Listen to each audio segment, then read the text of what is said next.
স্বাধীন police commission গঠন সহ পুলিশ সংস্কারে একগুচ্ছ প্রস্তাব তৈরি করেছে আইন শৃঙ্খলা রক্ষা বাহিনীটির সদর দপ্তর। এতে জবাবদিহিতা নিশ্চিত করতে পুলিশের সব সদস্যের কর্মকাণ্ড নিবিড়ভাবে পর্যবেক্ষণ ও তদারকি নিশ্চিত করার কথা বলা হয়েছে। প্রাথমিক খসড়ায় মানবাধিকার সুরক্ষা, পেশাগত দায়িত্ব ও দক্ষতা বাড়ানোর সংস্কারের ক্ষেত্রে আন্তর্জাতিক পর্যায়ে অনুসরিত নীতি গ্রহণ করা, কর্মসময় ৮ ঘন্টা নির্ধারণ সহ বিভিন্ন ধরনের প্রস্তাব তুলে ধরা হয়েছে। এছাড়া পিআরবিসি সহ বিভিন্ন ধরনের আইন ও বিধি প্রয়োজনীয় সংশোধন, বিভিন্ন ইউনিটের প্রাতিষ্ঠানিক দক্ষতা বাড়ানো সহ রয়েছে অনেকগুলো নতুন প্রস্তাব। সর্বোপরি ২০০৭ সালের প্রস্তাবিত অধ্যাদেশের আলোকে পুলিশের সংস্কার চায় বাহিনীর ঊর্ধ্বতন কর্মকর্তারা। পুলিশ সহ রাষ্ট্রের গুরুত্বপূর্ণ বিভাগগুলোতে সংস্কার সহ অন্তর্বর্তীকালীন সরকার গত ১১ সেপ্টেম্বর ৬টি কমিশন গঠন করে।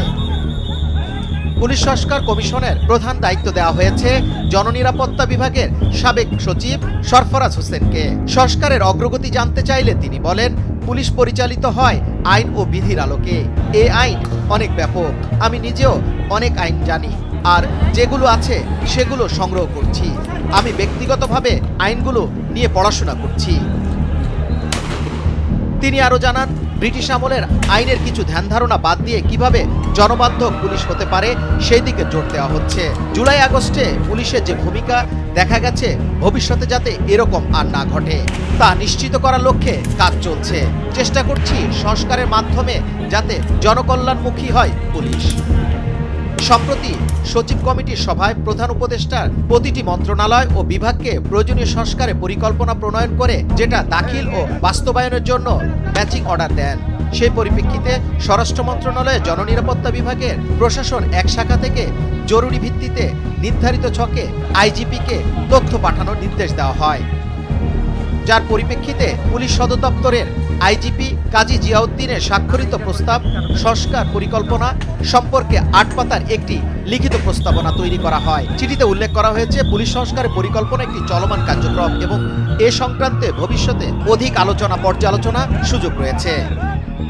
পুলিশ সদর দপ্তরে প্রস্তাবিত সংস্কারের লক্ষ্য জনপ্রত্যাশা ও পুলিশ সংস্কার পরিবর্তনের পথ নকশা শীর্ষক পরিকল্পনা আইন কাঠামো সংস্কার একটি প্রস্তাব তৈরি করা হয়। এতে সংস্কারের বিষয়ে বলা হয়েছে, সংবিধিবদ্ধ স্বাধীন পুলিশ কমিশন গঠন করা, পুলিশ অ্যাক্ট ১৮৬১ ও পুলিশের রেগুলেশন অফ বেঙ্গলের প্রয়োজনীয় সংশোধন।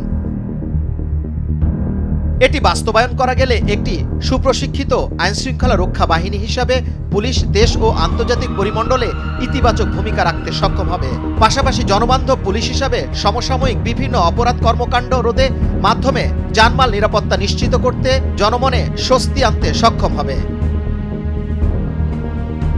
যুবরাজ ফয়সাল, ভোরের কাগজ, ঢাকা।